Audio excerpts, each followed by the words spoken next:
Have you ever thought about how a single, narrow strip of water could have the power to bring the entire global economy to its knees, like overnight? It sounds like something out of a movie, but it's a very real place, and its story is all about incredible power, constant conflict, and a whole lot of risk. We're talking, of course, about the Strait of Hormuz. So on the face of it, it's just a strait, right? But what is it about this particular waterway that makes it such a flashpoint for international tension? Why do military... All right, so first things first, let's get our bearings. You've got the Strait of Hormuz, kind of tucked between Iran to the north and Oman and the UAE to the south. Now, this is the key part. It is the only way to get from the Persian Gulf out to the open ocean by sea. It's the one and only gateway for some of the planet's biggest energy producers to get their product to the rest of the world. And really, this one number explains it all. 20%.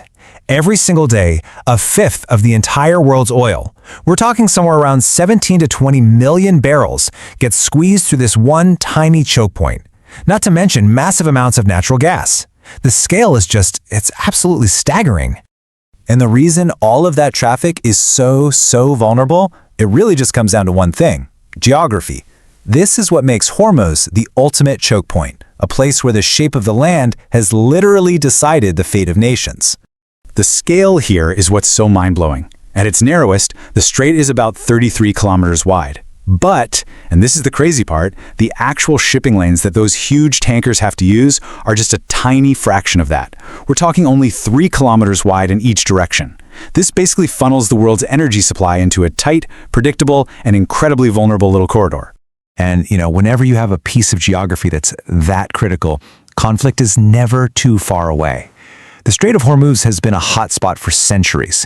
The tensions we see today, they're really just the latest chapter in a very, very long and turbulent story. And this idea of Hormuz as this global pressure point, it's nothing new. Way back in the 16th century, an observer put it just perfectly. He said, "The whole world is a ring and Hormuz is the stone thereof."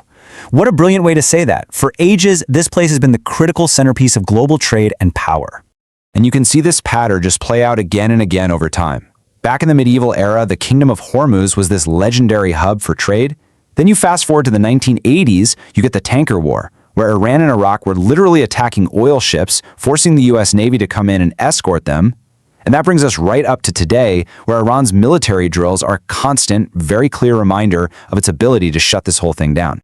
So this long history of conflict leads us directly to the modern strategic picture. And really, it's dominated by the unique position of one country, Iran, and its incredible leverage to control the flow. So how exactly does Iran wield all this power? Well, first, it's simple geography. Its coastline runs along the entire northern side, which forces all ships to pass right through its waters. Second, it's known for using what are called asymmetric tactics, basically using smaller, cheaper, but super effective weapons like drones, fast attack boats, and naval mines to challenge much larger navies. And finally, it very skillfully uses the threat of closing the strait as a huge bargaining chip in its dealings with other countries. But this isn't just about military hardware. What's really fascinating is that underneath all the saber rattling, there's this critical legal battle going on. It's a fundamental disagreement over the actual rules of the road for the sea and who gets to pass through. Okay, so the global standard, what most of the world operates under, is a rule called transit passage. It's a really core principle of international law, and it basically says that all ships and aircraft have the right to pass through straits like Hormuz freely without being stopped. And this part is key. That right can't be suspended by the country on the coast, not even in a time of war. And right here, this is the core of the entire disagreement. On one side, you have pretty much the whole international community saying transit passage is the rule. But on the other side, you have Iran, and they argue for a much more restrictive rule called innocent passage. This would give them the power to restrict or even block ships that they decide are a security threat. This legal fight is every bit as important as the military one. So, what does all this military tension and legal wrangling actually mean for the rest of us? Well, it means the entire global economy is essentially tied to this one massive single point of failure. It's the perfect example of how a problem in one tiny strait creates a huge global vulnerability. If you want to see who's most exposed, all you have to do is follow the oil. Back in 2022, a wild 82% of... If you want to see who's most exposed, all you have to do is follow the oil. Back in 2022, a wild 82% of all the crude oil passing through went to Asia. And who were the biggest customers? You guessed it, China, India, Japan, and South Korea. For these massive economies, a stable Strait of Hormuz isn't just a political talking point, it's an absolute economic lifeline. And honestly, this might be the most crucial point to understand. Iran doesn't actually have to close the strait to cause total economic chaos. Just the threat of a closure, just the idea of it, is enough to send shockwaves through the entire market. Oil prices spike, the insurance costs for tankers go through the roof, and shipping costs go up for everybody. It messes with global supply chains in a big way. So you might be thinking, okay, but surely there are workarounds, right? Are there any alternatives? And the answer is, well, yes, a few, but they're basically a drop in the bucket.